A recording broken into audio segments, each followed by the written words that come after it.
안녕하세요. 엄브렐라 리서치의 댄입니다. 주말에 매주 일요일날 저녁에 밤에 보내드리는 데니의 주말 인사이트가 어제 녹화를 두 번이나 했거든요. 그래서 40분씩 넘게 열변을 토했는데 너무 아쉽게도 이제 유튜브에 두 개 다 올렸는데 왠지 모르는데 제가 옵션 설정 아무것도 건드린 게 없는데 소리가 안 나더라고요. 그래서 올렸다 지웠다를 여러 번 했습니다. 그래서 이 부분을 참 죄송하게 생각하고, 사실 오늘 장대응이 되게 중요한 부분이었는데 구독자분들이 조금 좋은 타이밍이나 이런 것들에 대해서 생각을 좀 해보실 수 있는 기회였지 않았나. 저도 혼신의 힘을 다했거든요. 근데 하필이면 꼭 이렇게 중요할 때 꼭 안 되더라고요. 그래서 이게 유튜브 설정의 잘못인지, 뭐 아이패드로 제가 보통 녹음을 하는데 뭐 아무 그 설정을 건드린 게 없거든요. 그래도 굉장히 아쉽게 됐습니다. 뭐 주말에 말씀드렸던 것들 어떻게든 올려보려고 다시 노력을 해보겠는데 뭐 이미 시간이 많이 지나서 오늘 장이 좀 떡나게 나왔죠. 그래서 사실 전문 투자자나 자산가 분들도 좀 패닉인 상태였죠. 그래서 일단은 좀 기계적인 어떤 퀀트 모델이 좀 필요한 시점이 아닌가 해서 점검 차원에서 평소에 저희가 사모 펀드 매매 동향을 통해서 이제 투자 아이디어를 말씀드렸는데, 이제 퀀트 RSI 모델에 대해서 중간중간 설명 좀 드리도록 하겠습니다. 일단 퀀트 RSI 모델은 제가 이제 현역 시절에 펀드를 할 때 이제 바닥에 대한 고민이 항상 많아요. 왜냐하면 이 바닥은 사실 공포를 잡는 거거든요. 그래서 지나고 보면 분할 매수가 맞습니다. 그러니까 전략가 분들이 하는 것 중에 막 그렇게 틀린 건 아니에요. 지금이 저점 매수기에다 공포를 사라. 지나고 나면 한 2년 지나면 올라 있는 경우도 있고, 그거보다 뭐 2달 만에 오른 적도 있고 이틀 만에 오른 적도 있고, 사실은 저희가 100%다 이렇게 하기에는 좀 뭐 어려운 상황입니다. 그러니까 뭐가 맞다 뭐가 틀리다 이게 좀 어렵다는 얘기죠. 그래서 일단 제가 어떤 2013년인가요? 우연히 퀀트 애널리스트 분이 이제 RSI라는 지표를 가지고 나오셨어요. 그래서 이게 정확한 공식은 제가 기억이 안 나는데 다 모델화가 돼 있어가지고 거기다가 키만 바꾸면은 이런 모델이 다 생성이 되거든요. 지수대별로. 근데 이게 어떤 로직이었냐면 예를 들어서 저희가 지수가 조금씩 올라요. 이렇게 오르면 뭐 양봉이 예를 들어서 장대 양봉이 아니고 그냥 하루 이틀만 빠지고 꾸준히 계속 오르는 경우가 있거든요. 이런 경우에는 저희가 이게 과열인지 아닌지 알기가 어렵습니다. 왜냐, 저희는 사람이기 때문에 급등과 급락만 기억을 하거든요. 예, 급등 급락. 저희가 특징주 이런 거 많이 보지 않습니까? 이런 걸 왜 많이 보냐면 많이 오른 종목과 일단 이슈가 생겨서 많이 회자가 됐던 종목들, 이런 거에 대한 관심을 저희가 가질 수밖에 없는 거예요. 예, 요거는 뭐 사람이면은 어떤 여러 가지 종목군들이 많잖아요. 저희가 봐야 될 종목군이 많은데 이 중에서 어떤 흐름을 가지고 어떻게 전략을 짜야 될까라는 고민이 녹아 있는 겁니다. 그리고 빠지는 것도 저희가 사실은 5%씩 빠지면은 다들 무서워서 안 사죠. 이거 뭐 좀 있나? 뭐 있나? 뭐지? 금융위기인가? 아닌 것 같은데? 이런 고민들을 하시는데 진짜 0.5%씩 1%씩 맨날 빠질 때가 제일 위험합니다. 이럴 때가 이제 보통 펀드 매니저들이나 아니면 애널리스트 분들도 이걸 바닥 잡기를 실패하는 경우가 많아요. 왜냐하면 심리적으로 그렇게 많이 빠진 것 같지 않은데, 근데 종목이 하나 마이너스 3%, 마이너스 2%, 마이너스 1%, 마이너스 5% 이렇게 빠져요. 누적 손실 해보면 엄청나게 많이 빠진 겁니다. 그래서 이런 RSI 모델이라는 거는 지수의 등락만 이용하여 과열과 과매수와 이제 과매도를 하는 거죠. 그래서 이제 이렇게 빠질 때는 과매도인 거고, 이렇게 올라 있을 때는 과매수라서 과매수 시그널이 나오면은 주식 비중을 좀 줄이면 되고요. 네, 주식 비중이 뭐 100%였다면 일단 차익 실현 좀 하는 겁니다. 뭐 제가 뭐 다른 유튜브나 이런 데 나가서, 요즘은 제가 다른 유튜브를 안 나갑니다. 왜냐하면 내년까지 장을 그렇게 막 좋게 보진 않아서 제 거 하는 것도 욕을 먹지 않을까 이런 생각을 좀 하고 있어요. 어찌됐든 전체적인 주식 비중을 줄이는 방법에는 여러 가지가 있는데 어쨌든 뭐 저희가 흔히 말해서 n분의 1, n빵 해가지고 똑같은 종목을 쫙 나눠서 파는 거.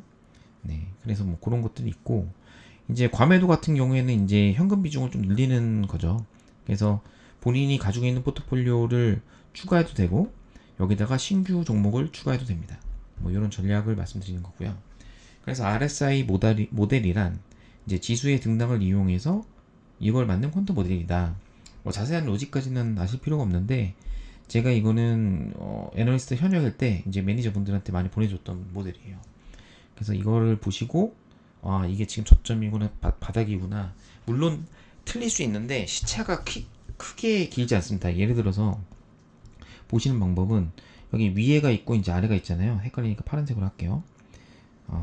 보라색으로 해야 되겠다. 이제 네. 위에가 있고 이제 위에가 있고 이제 아래가 있는데 사실 요 정도 선은 되게 애매한 선이에요.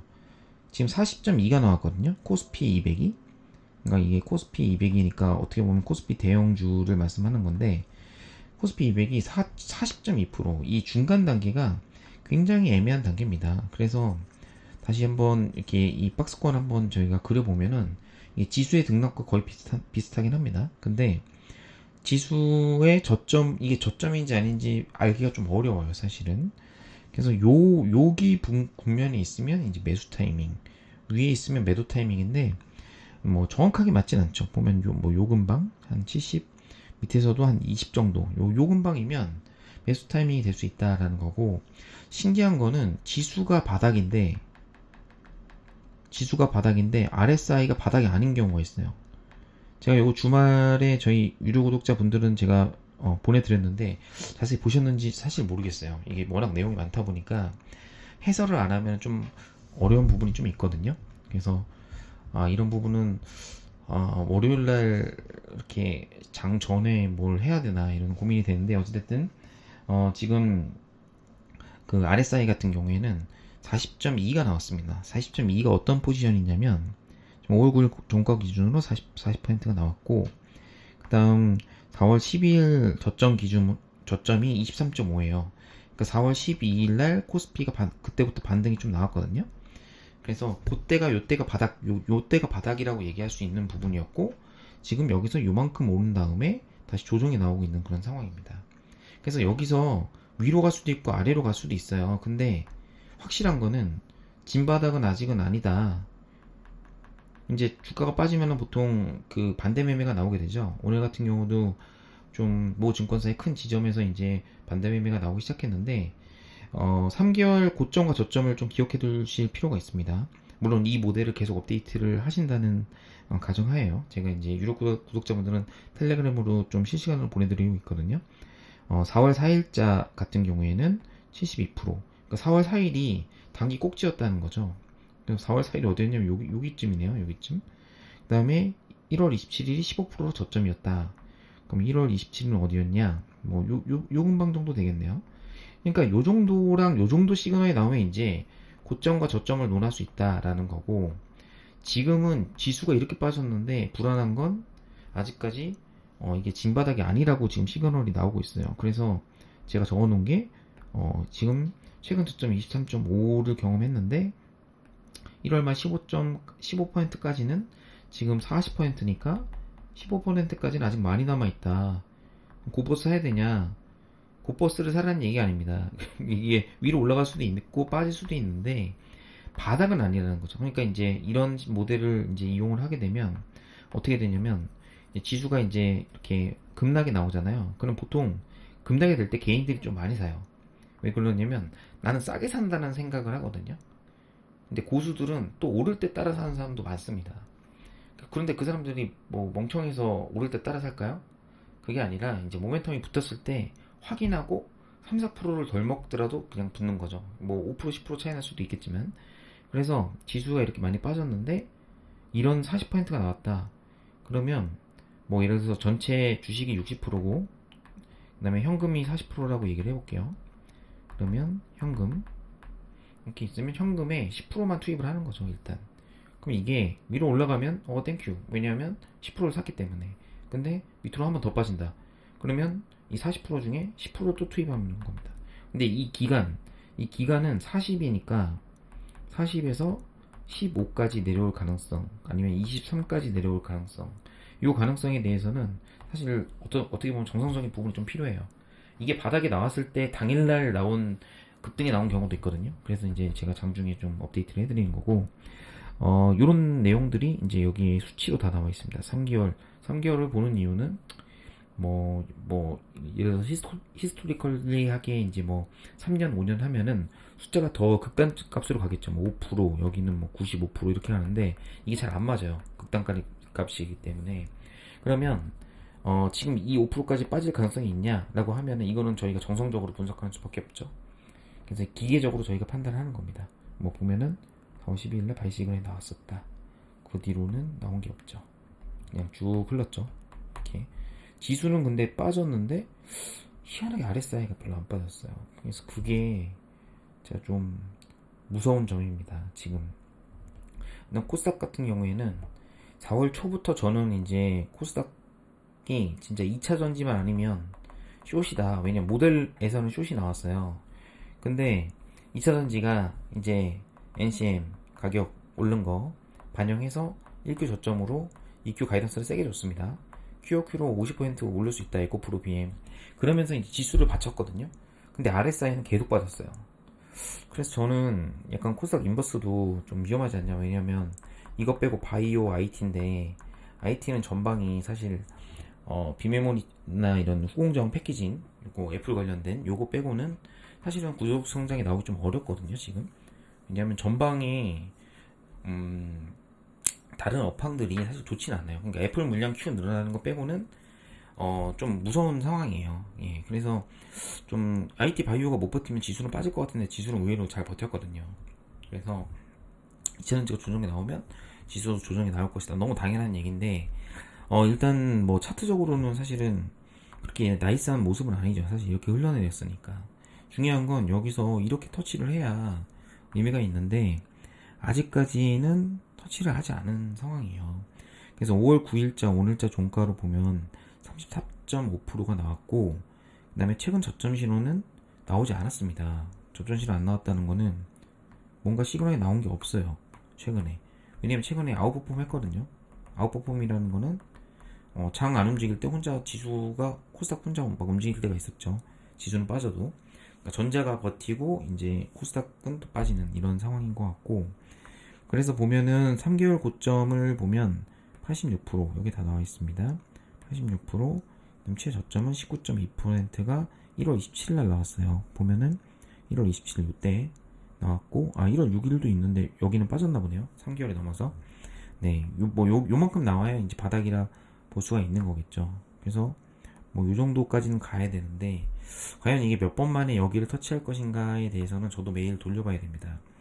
그래서 지금은 1월 말 19.2%까지는 저점이 많이 남았다. 34%인데 19% 남았으니까 대략적으로 한 15% 남았잖아요. 그러면 현금이 30% 있다 하면은 세 번에 걸쳐서 나눠서 10%씩 이제 투입을 하는 거죠. 이거는 기계적인 어떤 내용들을 말씀드리는 건데 이제 여기서 이제 아웃라이어로 이렇게 빠지면은 사실 금융위기다 이러면은 이런 모델은 의미가 없다라는 거 정상적으로 판단을 해야 된다는 거고, 코스피 코스닥이 지금 최근에 좀 저가로 많이 내렸음에도 불구하고 그 주말에 제가 보내드린 걸 보면은 코스피랑 코스닥이 3개월, 1개월 모두 글로벌 증시에서 아웃퍼폼 했습니다. 상위권이었어요. 그러니까 저희는 다른 나라보단 덜 빠졌는데 이제 눈치를 못 챈 거고 저희도 힘들기 때문에 스물스물 빠지니까 한국도 미국 오르면 같이 오르겠구나 이랬는데 그게 아니라 그냥 끼 맞추기로 한국이 빠져버리는 그런 모습이 나올 가능성이 높다. 외국인 현물 매수도 마찬가지고 선물도 박스권 하향을 이탈했다. 이런 내용을 주말에 말씀드렸는데 그게 유튜브에 못 올라가서 굉장히 좀 아쉽습니다. 개인적으로 텔레그램 주시면 제가 동영상으로 1기가 정도 되는데 이게 갈지 모르겠네요. 일단 제가 좀 밝게 얘기를 했는데 제 주변도 그렇고 사실 저도 이제 이런 리서치를 하는 업황이 있는 사람이 장이 빠져서 좋을 게 하나도 없거든요. 장이 좋아야지, 그리고 투자들이 돈을 버셔야 저한테 도움이 되는 건데, 어찌됐든 힘든 시기에 좀 조그만 지혜라도 될 수 있도록 노력하도록 하겠습니다. 엄브렐라 리서치의 데니였습니다. 오늘 꼭 올라가기를 기원하겠습니다. 감사합니다.